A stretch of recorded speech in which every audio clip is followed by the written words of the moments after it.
माफ करा स्वामी. अहो मी होडी पाण्यात सोडायला जाणारच होतो. इतक्यात तुमचा संदेश ऐकू आला की या होडीला तुमचं आयुष्य समजा आणि पाण्यात सोडून द्या. सुभेदार साहेब, हा शिवनाथ अत्यंत क्रूर आणि पापी माणूस आहे.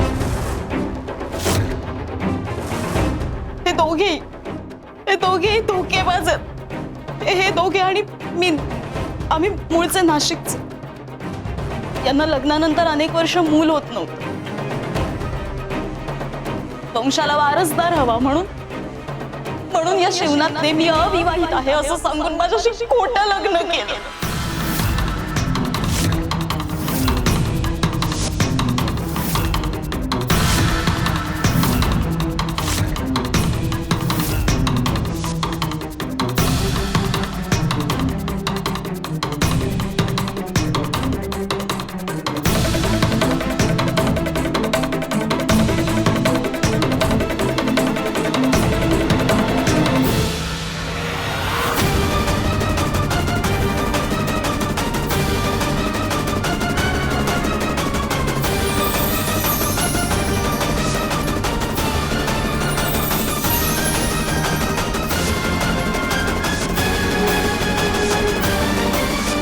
लग्नानंतर आम्हाला बाळ झालं. मी खूप आनंदात होते. मला असं वाटलं ना की आता माझा संसार पूर्ण झाला.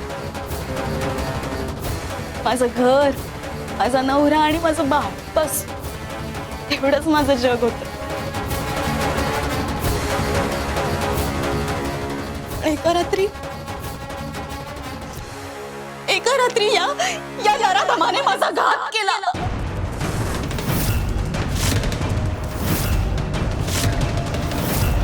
ज्याच्यावर मी नवरा म्हणून विश्वास ठेवला, ज्याच्यासोबत आयुष्य घालवण्याची स्वप्न बघितली, त्यानेच माझं आयुष्य उद्ध्वस्त केलं.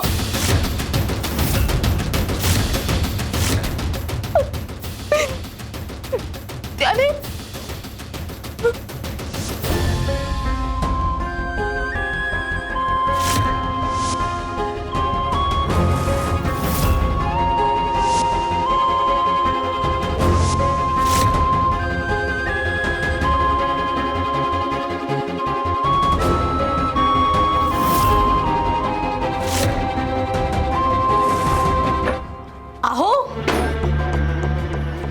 अहो कुठे चाललात तुम्ही आणि बाळाला घेऊन कुठे चाललाय?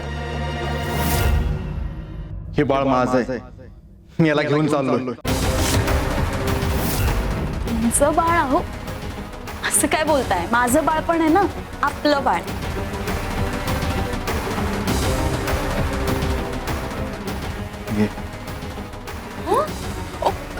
ही कोण बाई आहे ही? हा? आणि माझं बाळ तुम्ही तिच्याकडे का दिलं? काय प्रकार आहे हा? मला सांगाल का तुम्ही हे कसं सगळं काय चालू आहे? कोण बाई आहे? बोला ना, कोण बाई आहे ही? माझं बाळ काय देता तुम्ही तिला? ही माझी खरी लग्नाची बायको आहे.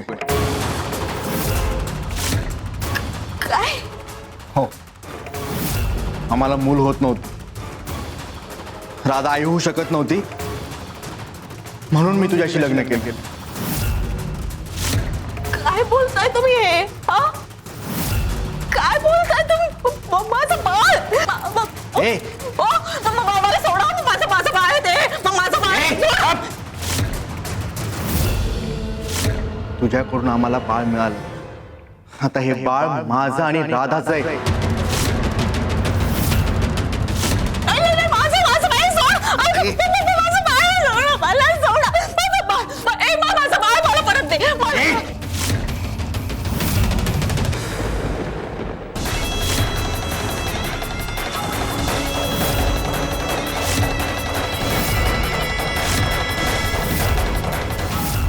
आजपासून तुझा आणि माझा कुठलाही संबंध नाही. हे लग्न झालंय हे जगात कुणाला माहीतही नाही आणि कुणाला कळणारही नाही.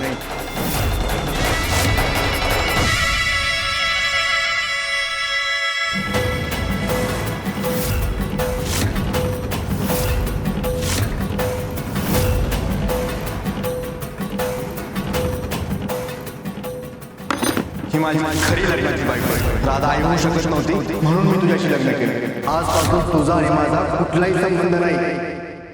माझं बाळ, माझं बाळ, बाळ माझं, माझं बाळ पाहिजे, माझं बाळ,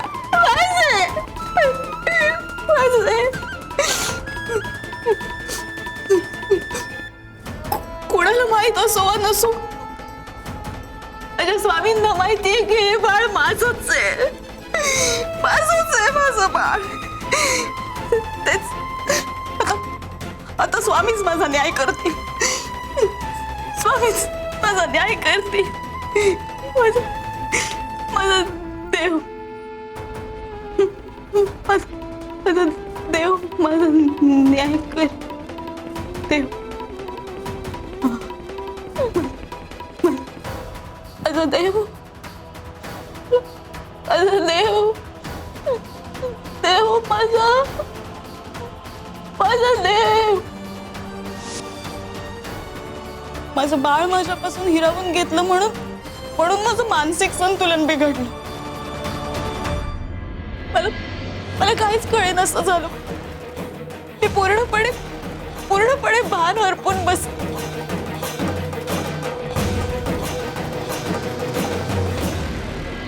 हाच आहे तो पापी माणूस ज्याने माझं आयुष्य उद्ध्वस्त केलं, माझा संसार उद्ध्वस्त केला. हाच आहे.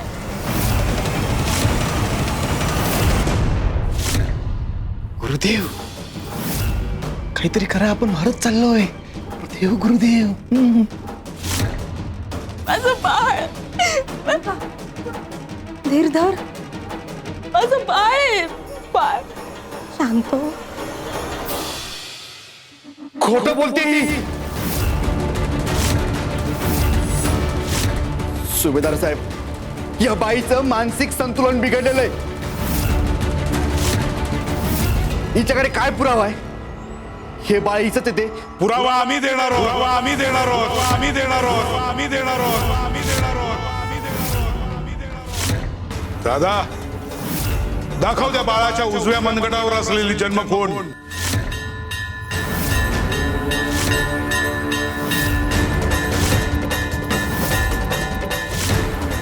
थांबा, मी दाखवते. बघू बघू.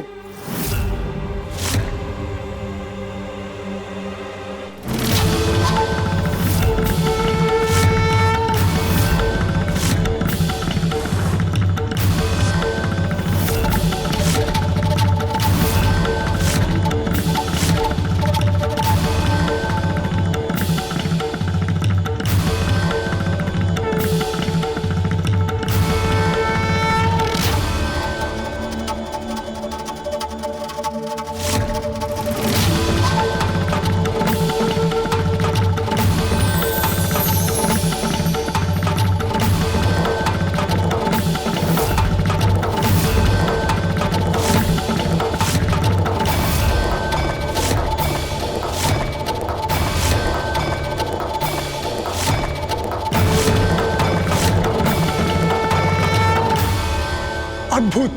बघितलं सुभेदार, आम्हाला माहिती होतं हा असा प्रसंग एक दिवस येणारच आहे. म्हणून आम्ही त्या बाळाच्या जन्माच्या वेळेसच त्याच्या उजव्या मनगटावर खूण केली होती.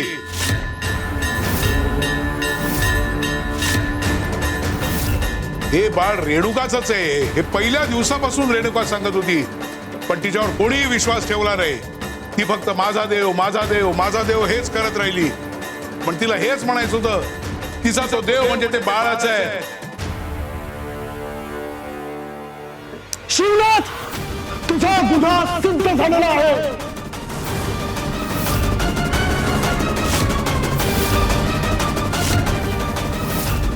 एका आईचं बाळ तू चोरलेला आहेस, खोटा लग्न करून तुला फसवलं आहेस, आणि हा अक्षम्य गुन्हा आहे.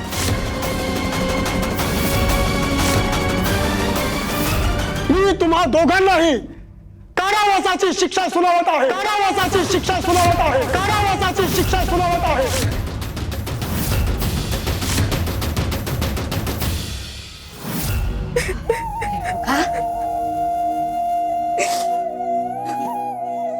शिपाई भेड्या घाला यांना.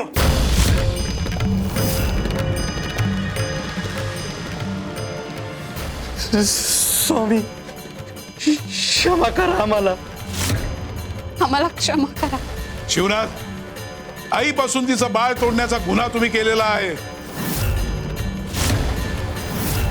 आणि तो गुन्हा देवालाही मान्य नाही. कर्माचा हिशोब तुला फेडावाच लागणार. बाळ मिळवण्याचा हा मार्ग नव्हता. तुमची बाळाबद्दलची तळमळ आम्हाला समजते, आई वडील होण्याची आस आम्हालाही समजते, पण स्वतःचं सुख मिळवण्यासाठी दुसऱ्याचं आयुष्य उद्ध्वस्त करणं हा मार्ग कधीच नसतो.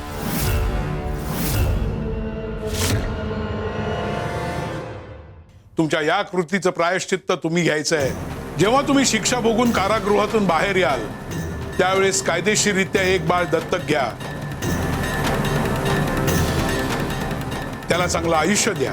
आई बाप म्हणून तुमची जी लालसा आहे, जी ममत्वाची आस आहे ती पूर्ण होईल आणि त्या बाळालाही आई बापांचं प्रेम मिळेल. कोणालाही न दुखवता आपल्या सुखासाठी प्रयत्न करणं महत्वाचं आहे. कोणाला लुबाडून घेऊन, कोणाकडून हिरावून घेऊन मिळालेलं सुख हे खरं सुख नसतंच, तर ते कर्माचं ओझं असतं. मला सगळं मान्य आहे स्वामी. स्वामी, आम्ही आमचं प्रायश्चित्त भोगून तुम्ही दाखवलेल्या मार्गावर नक्की चालू. श्री स्वामी समर्थ. अनंत कोटी ब्रह्मांड नायक राजाधिराज योगीराज परब्रह्म सच्चिदानंद अक्कलकोट निवासी सद्गुरु श्री स्वामी समर्थ महाराज की जय.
कोणी गोपाळ घ्या.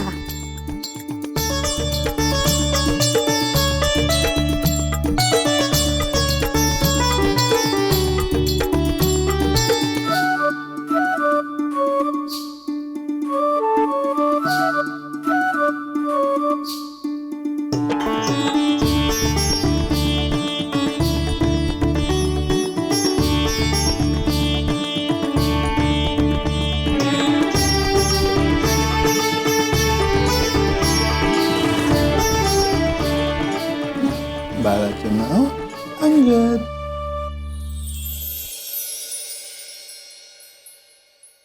आजपासून बाळाचं नाव अंगद. आजपासून बाळाचं नाव अंगद. आजपासून बाळाचं नाव अंगद.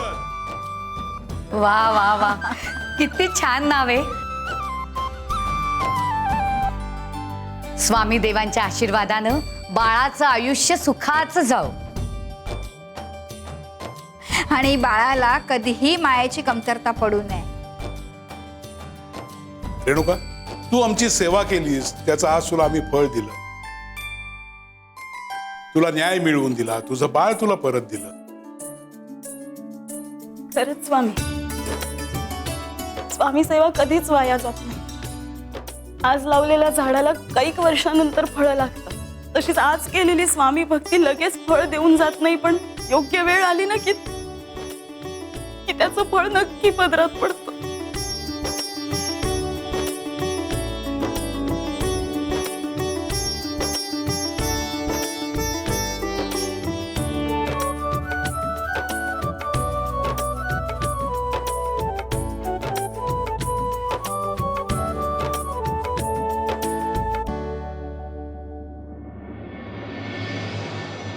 सदाशिव, आम्ही तुला बरं करायला इथे यायला नकार दिला होता, म्हणून तुला वाटलं ना आम्ही तुझ्यावर अन्याय करतोय. पण भक्ताला फक्त दुःख दिसतं, आमची पुढची रचना दिसत नाही. तुझ्या हातून रेणुकाचं भलं होणार होतं. तू तिला गावकऱ्यांच्या मारहाणीतून वाचवणार होतास, तिची सेवा करणार होतास, आणि ती सेवा पूर्ण झाल्यावर तुझ्यावर आमची कृपा होणार होती. म्हणजे स्वामी, माझ्या बाबतीत जे घडलं ते तो माझ्यावरचा अन्याय नव्हता. नाही, हा तुझ्या आयुष्याचा मार्ग होता.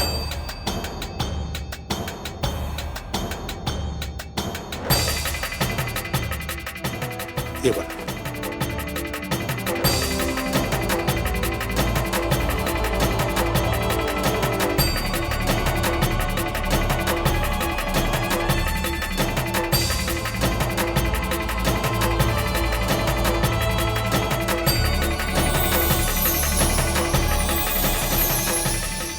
माझं कोड.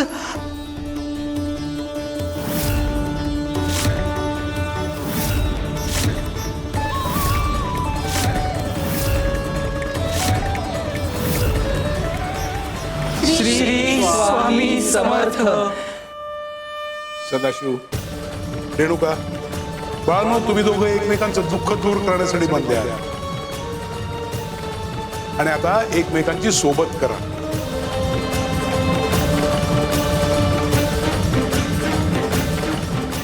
सुंदरे, अतून वनमाला आणि अक्षता घेऊन ये. हो, आणते.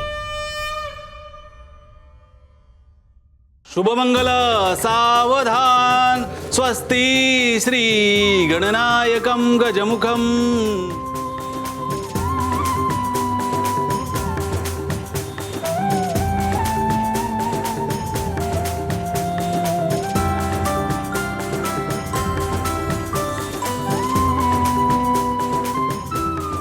शुभमंगल सावधान.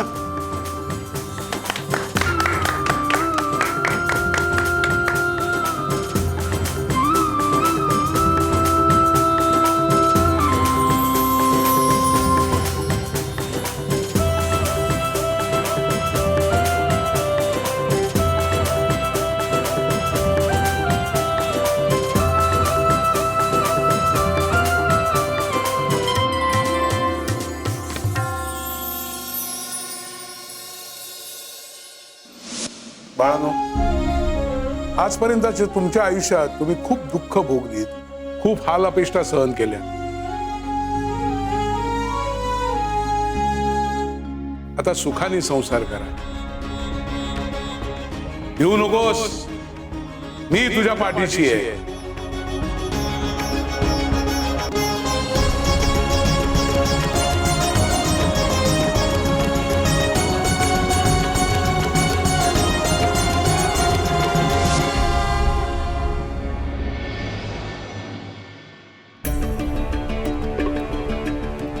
गया, तेवढे नारळ खोवून ठेव, म्हणजे सारण करायला घेते. हो. सुंदरा मावशी, अहो मी कधीपासून स्वामींशी बोलायचा प्रयत्न करतोय, पण स्वामी काही उत्तरच देत नाहीयेत.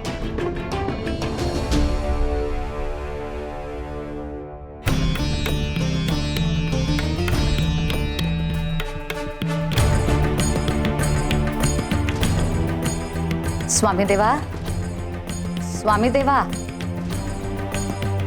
देवा, उद्या नारळी पौर्णिमा आहे म्हणून कागदाच्या होड्या करताय का? का त्यामागे काही कारण आहे, काही प्रयोजन?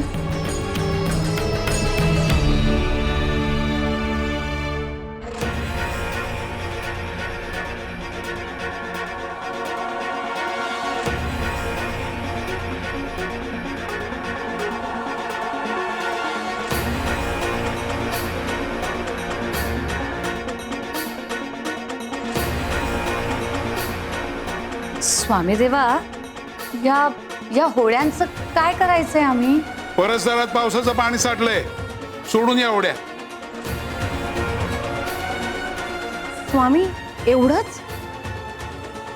स्वामींच्या मनात काय चालू आहे ना काहीच कळत नाही.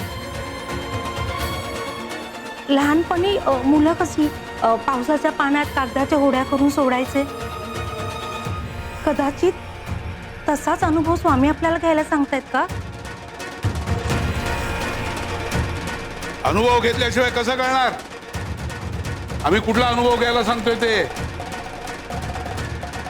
जा.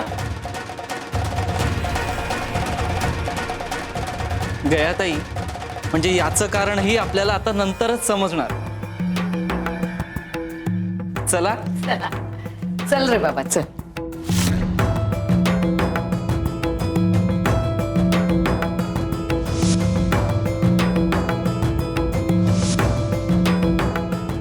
सोडल्या का होड्या? हो स्वामी हो, देवा. स्वामी. स्वामी देवा, बोल. तेव्हा मी जेव्हा ती होडी सोडायला गेले ना, तेव्हा तुमचा आवाज माझ्या कानात घुमला. तुम्ही म्हणालात ही होडी म्हणजे तुझं आयुष्य आहे असं समज आणि मग ती होडी पाण्यात सोड. मलाही हाच आवाज ऐकू आला. हो स्वामी, मलाही तसाच आवाज ऐकू आला. स्वामी, मलाही हाच संदेश ऐकू आला आणि म्हणूनच आम्ही सगळ्यांनी होड्या पाण्यात सोडल्या. गुरुचा आवाज कानापर्यंत पोहोचला, पण तो मनापर्यंत पोहोचला पाहिजे. संदेश ऐकू येतो, पण तो समजूनही घेतला पाहिजे. काही जण संदेश समजूनही घेत नाहीत आणि त्याप्रमाणे कृतीही करत नाहीत.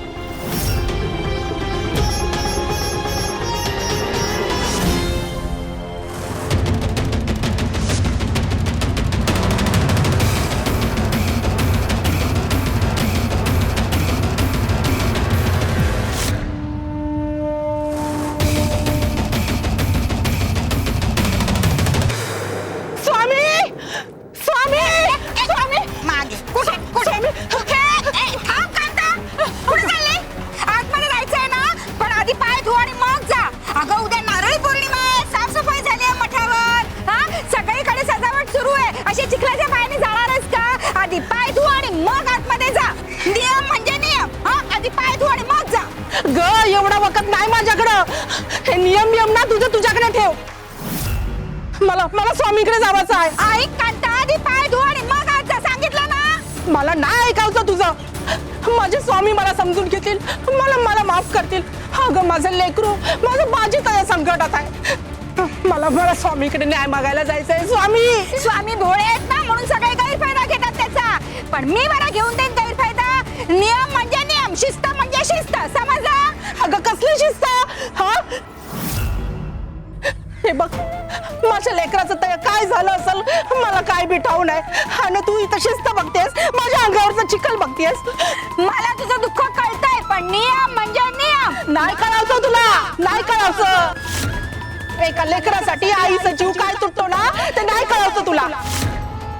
अगं याच्या आधी मी कधी अशी आलेली का ग? अगं पण तशी वेळ नाही ग आता कपिले. माझं लेकरू तिकडे संकटात आहे, माझं बाजी. या जगात मला त्याच्याशिवाय कोणी बी नाही बघ. मला स्वामीकडे न्याय मागावचा आहे, त्याच्या पायाशी लोटांगण घालून. कपिले जाऊ दे, मला भेटू दे स्वामींना. सगळं ठीक आहे, आधी पाय धु आणि मग आतमध्ये जा. कांता, कपिले मला हरवू नकोस. आधी पाय धुवून ये मग जा. अगं हे बघ, आज नियम काय नाही. आज माझं लेकरू माझ्यासाठी महत्वाचं आहे. कांता, नियम सगळ्यांसाठी आहेत, कळलं? नियम सगळ्यांसाठी आहेत. पाय धु आणि मग आज जा. मी सांगितलं ना तुला, आज नियम काय नाही म्हणून. मी शेवटचं सांगते, मला हरवू नकोस. मला स्वामींकडे जाऊ देत नाही म्हणजे नाही.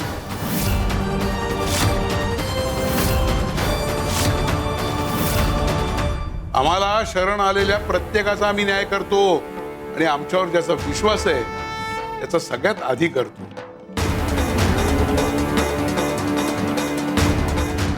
काय रे चंदू, तू का नाही सोडली एवढी? मागे लपवली आहेस ते दाखव.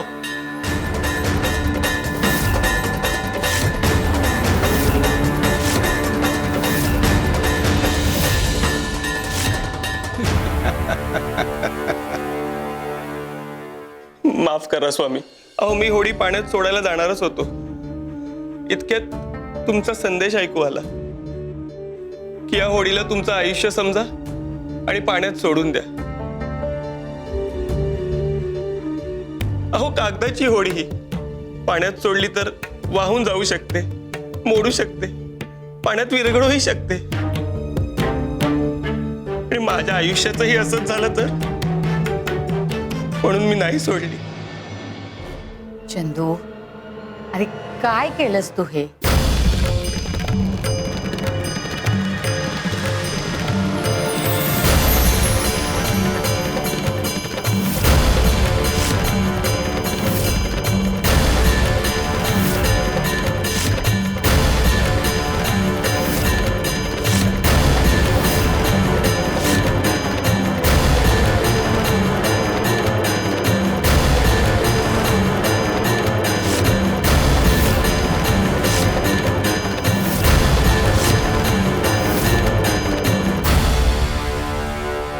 अगं कांता, तुझ्या जागी मी असते ना तर मी हेच केलं असतं. आधी पाय धुतले असते आणि मग आतमध्ये गेले असते.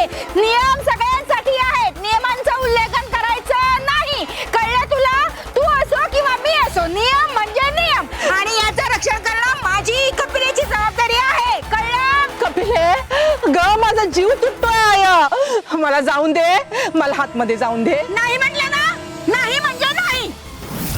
कांता, मला समजतंय सगळं. ग, तुला नाही समजावचं. नाही म्हणजे नाही. आधी पाय धु आणि मग आतमध्ये जा. हे बघ, मी शेवटचं सांगते तुला. मला आतमध्ये स्वामींकडे जाऊ दे, मला अडवू नकोस. त्याच्या याच्या पुढे काय होईल ना, काय त्याची सगळी जबाबदारी तुझी असेल. थांब, तू तशी ऐकणार नाही. तुझे पाय मीच धुते. काय करतेस? काय करतेस? काय बोललीस?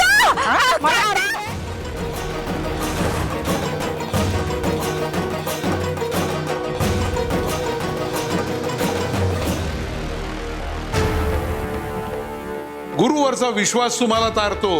डोळे झाकून गुरुवर विश्वास ठेवायचा. गुरुनी सांगितलेल्या मार्गाने पुढे जायचं.